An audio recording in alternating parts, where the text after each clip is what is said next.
Hey everyone, welcome back for another deep dive. Yeah! Always exciting to see what we're digging into today. Right, so today we're tackling a pretty wild one. It's this whole thing about Adolf Hitler. Okay. Was he or wasn't he part Jewish? Oh, wow. Yeah, that's, you don't hear that every day. But seriously, that rumor's been circulating forever. I know, it's crazy, right? Like, you'd think with all the historical records we'd have a clear answer. You'd think so, but that's the thing about rumors. They tend to stick around even when there's not a lot to back them up. Totally. And to try to get to the bottom of this, we're looking at a couple articles that really go deep on this whole Hitler ancestry thing. Oh, interesting. What's the angle? Well, the first one is by Carolyn Yeager. It's called The Fake Legends of Adolf Hitler's Jewish Grandfather. Okay, so she's, what, debunking the whole thing? Oh, yeah, she's totally against this whole Jewish ancestry idea. Calls it a total fabrication. Which, honestly, wouldn't be surprising. People love a good conspiracy, especially when it comes to someone like Hitler. Right. Like, it's easier to think of him as some kind of anomaly, someone with a hidden past, rather than facing the reality of what he did. Exactly. But what's Yeager basing her argument on? So she spends a lot of time on this guy, Walter Langer. Langer, the psychologist. Didn't he do like a psychological profile of Hitler during the war? Yeah, exactly. For the OSS, he was like the go-to guy for getting inside the heads of dictators. Right. I'd almost forgotten about that whole thing. Didn't Langer's work cause quite a stir back in the day? Oh, yeah, total controversy. Yeah. Especially his methods. He was really into Freudian psychoanalysis, which, not everyone was on board with. I can imagine. Using psychoanalysis to understand a dictator, that's a whole other level of analysis. Tell me about it. Anyway, Yeager really goes after Langer's theories, especially his claims about Hitler's family, specifically this whole thing about his grandfather possibly being Jewish. Interesting. Okay, so what's Yeager's take on that? What's her evidence against it? Well, for one, she thinks Langer's whole approach is flawed. She claims his analysis is more about tribal animosity towards Hitler than anything based in fact. Tribal animosity, huh? Sounds a bit politically charged, don't you think? Yeah, for sure. And it gets even juicier because one of the big claims Langer made was this whole thing about Hitler's paternal grandfather possibly being a Rothschild. Wait, seriously? As in the Rothschilds? The banking family? You got it. Can you imagine? Hitler with a Rothschild grandfather. Talk about irony. That's wild. I mean, it's not like there's any love lost between Hitler and, Jewish people in general. Exactly. And Yeager just completely shuts this down. She says there's absolutely zero documentation to back up that claim. And historically speaking, you would think there would be something, right? Some record, some document, something to at least suggest a connection like that. Exactly. And on top of that, think about the social dynamics back then.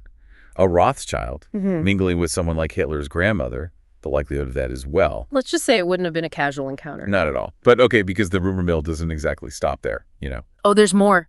Hit me. Right. So there's this other version of the story floating around. This one involves a Jewish family named Frankenberger from Graz, Austria. Frankenberger. Okay, I haven't heard that one. How do they supposedly figure into all of this? So the rumor is that they were somehow connected to Hitler's paternal grandmother. Connected how? Like, what are people speculating? Well, you know how rumors go.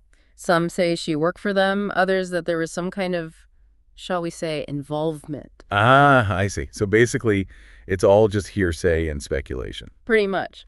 But Yeager doesn't let this one slide either. She actually blames Hans Frank for spreading this Frankenberger story. Wait a minute, Hans Frank, as in the Hans Frank, the Nazi lawyer. The one and only. But wasn't he, kind of busy being tried at Nuremberg around that time? That's the thing. He was actually awaiting execution when he started spinning this tale about the Frankenbergers. Wow, talk about a deathbed confession. Or maybe he just wanted to stir the pot one last time. Who knows? Right. Gotta wonder what his angle was. No kidding. But did he have any actual proof to back up his claims? That's what Yeager wants to know. She says Frank didn't offer any hard evidence. No secret payments, no blackmail, nothing concrete. So basically, another dead end. Pretty much. But it does make you wonder, why would someone like Frank, a high-ranking Nazi official, just make something like that up? Yeah, sure. Especially at the end of his life. It's a good question. Maybe guilt, maybe a last-ditch effort to discredit Hitler. Who knows? Whatever his reasons, it just adds another layer of complexity to this whole thing. Absolutely. So we've got Yeager basically calling this whole Jewish ancestry thing a smear campaign. Yeah.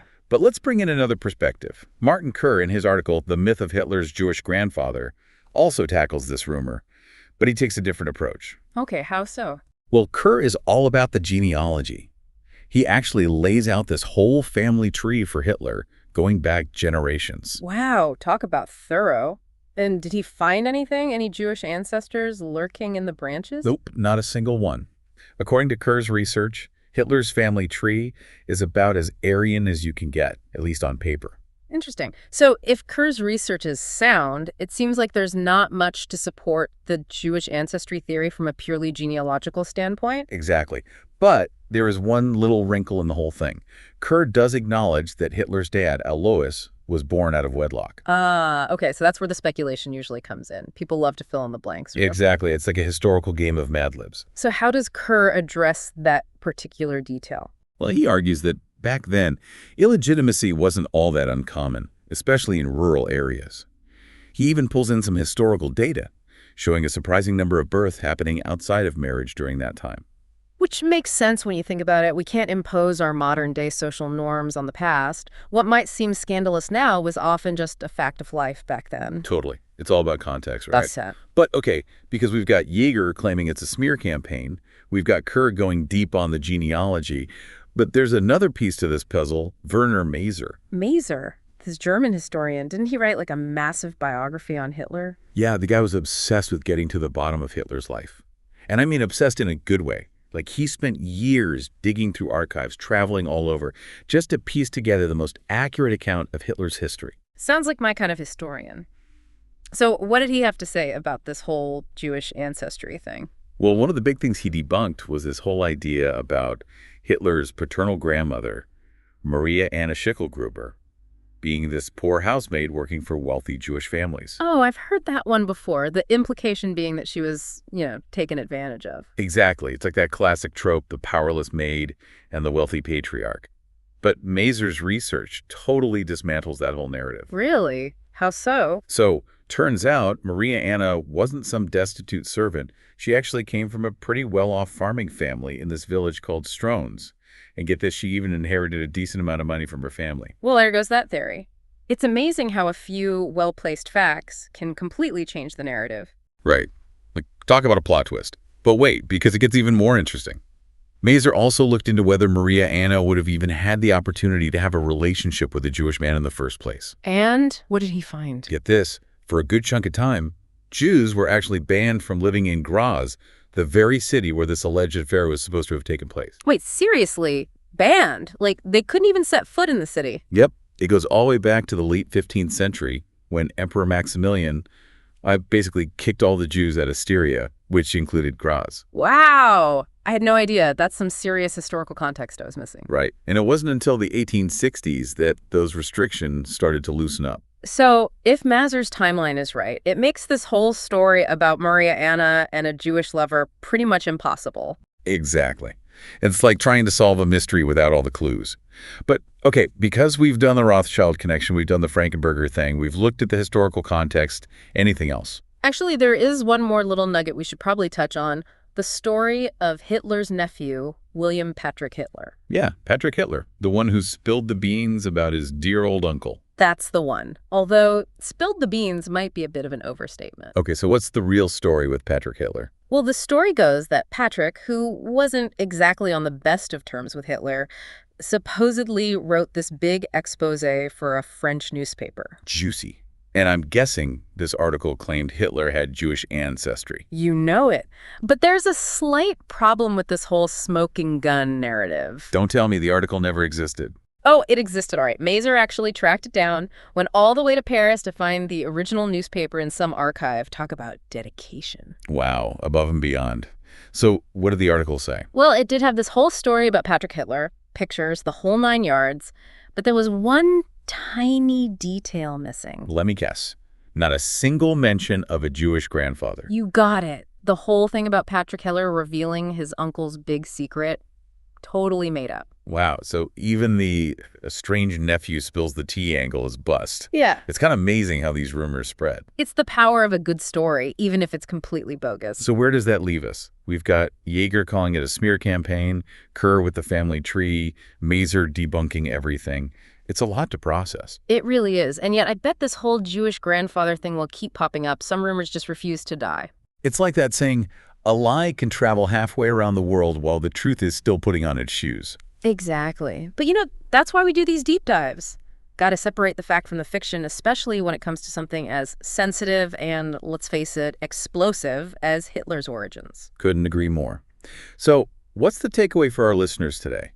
If all signs point to this rumor being false, why do you think it persists? Well, for one, people love a good conspiracy, right? Especially when it comes to someone like Hitler. It's almost like by attributing his actions to this hidden part of his past, we make him easier to dismiss. Like he's not one of us? Precisely. It creates this distance. But the truth is, those kinds of explanations are usually too simple. Like we're trying to find a simple answer for something that's inherently complex and disturbing. Exactly. And in doing so, we kind of miss the bigger picture. We forget about the complex historical, social, even economic factors that contributed to Hitler's rise to power. It's like we're so busy looking for that one missing piece of the puzzle that we forget to actually look at the whole picture. Exactly. And that's dangerous. Because if we don't understand the complex interplay of factors that allowed something like the Holocaust to happen, how can we prevent it from happening again? It's a sobering thought. But on a more practical note, how can we avoid falling into this trap of believing everything we hear about historical figures? It all boils down to critical thinking. Don't just accept everything at face value. Question your sources. Look for evidence. Be open to the idea that your initial assumptions might be wrong. It's like being a detective, right? You got to examine the evidence, follow the leads, and see where they take you, even if it's not where you expected. Exactly. Sometimes the most plausible explanation isn't the most exciting one, but it's usually the one supported by the facts. It really makes you think twice about taking anything for granted. Yeah. But, okay, so we've gone through all this evidence, and it seems pretty clear that this whole Jewish grandfather thing is just a myth. Yeah. But then why do you think it's so sticky? Why won't it just go away? Yeah, it's a good question. I mean, part of it might just be that people are drawn to these kinds of stories, right? Conspiracies, hidden truths, they have this allure, this excitement that's hard to resist. Right, like it's more interesting to believe in the outlandish rumor than the more mundane reality. Exactly. And then you add in the whole Hitler factor, the fact that we're talking about one of the most reviled figures in history, and suddenly these rumors take on a whole new level of intrigue. Because it's like, if we can find that one thing, the one hidden truth that explains his evil, then maybe it makes it easier to process, right? I think there's something to that. Like, by attributing his actions to this secret part of his past, this Jewish ancestry, it's almost like we're trying to distance ourselves from him. Yeah, making you the other. Exactly. And that can be comforting, at least on a psychological level. But the danger is when we rely on these overly simplistic explanations, we miss out on understanding the much more complex factors that led to something as horrific as the Holocaust. It's like we're so focused on finding that one missing puzzle piece that we forget to look at the bigger picture. Precisely. And that's why it's so important to approach history with a critical eye, with a healthy dose of skepticism. So, like, how do we do that? How do we make sure we're not just blindly accepting everything we hear about historical figures? Well, for starters, don't be afraid to question your sources. Who's doing the writing? What are their biases? What evidence are they using to back up their claims? It's like being a good detective. You got to check the facts, right? Absolutely. And be open to the idea that your initial assumptions might be wrong. Sometimes the most plausible explanation isn't the most sensational or the most comforting, but it's usually the one supported by the weight of the evidence. Well said. So it seems like the takeaway for our listeners today is this. Don't believe everything you hear, especially when it comes to history. Right. Do your own research, ask questions, and most importantly, be open to having your mind changed. Because the more we understand about the past, the better equipped we are to navigate the present and hopefully create a better future. Couldn't have said it better myself. Well, on that note, that's a wrap on another deep dive. Until next time. See you guys.